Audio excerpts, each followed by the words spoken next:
Ce dimanche 7 juillet, les Français ont été appelés à voter dans le cadre du second tour des élections législatives anticipées.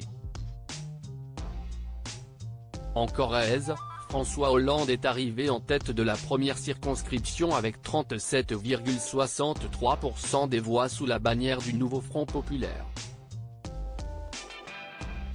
L'occasion de revenir sur l'origine des supposées tensions entre l'ancien président et Emmanuel Macron.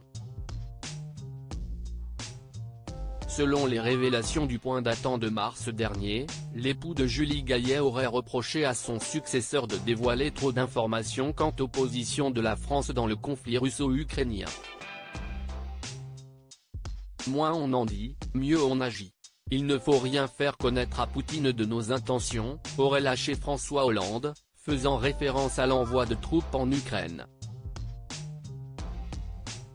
Une remarque qui aurait agacé l'actuel président de la République et son entourage comme l'a révélé Le Point, les proches conseillers du chef de l'État lui auraient proposé un plan de vengeance, à savoir soutenir la proposition de loi ayant pour objectif de rétablir le cumul des mandats. Pour ce faire, l'actuel président de la République aurait alors expliqué que cette réforme portée par François Hollande lors de son quinquennat était une belle connerie. Selon les informations de nos confrères, l'époux de Brigitte Macron aurait été très proche d'adopter cette stratégie avant de se rétracter. Nicolas et Carla Bruni, Christian Estrosi et Laura Tenucci. Les politiques venus voter en couple pour le second tour des législatives et François Hollande reprend Emmanuel Macron en évoquant l'affaire Gérard Depardieu. Non, nous ne sommes pas fiers.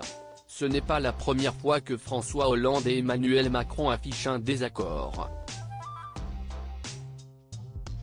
Le 21 décembre dernier, l'époux de Julie Gaillet, qui était invité au micro de France Inter, avait réagi aux propos de son successeur au sujet de l'affaire Gérard Depardieu. Pour rappel, le chef de l'État avait assuré lors d'une interview dans cet avou que l'acteur bénéficiait de la présomption d'innocence et qu'il fallait attendre la décision de justice avant de lui reprocher quoi que ce soit. Cash, François Hollande avait donné son avis très tranché sur la prise de position de son ancien ministre. Il a eu une formule, nous sommes tous fiers de Gérard Depardieu. Non. Nous ne sommes pas fiers de Gérard Depardieu quand, regardant une jeune fille âgée d'à peine 12 ans faisant du cheval, il la sexualise, avait regretté François Hollande. Article écrit en collaboration avec 6 médias. Crédit photo, Cyril Moreau.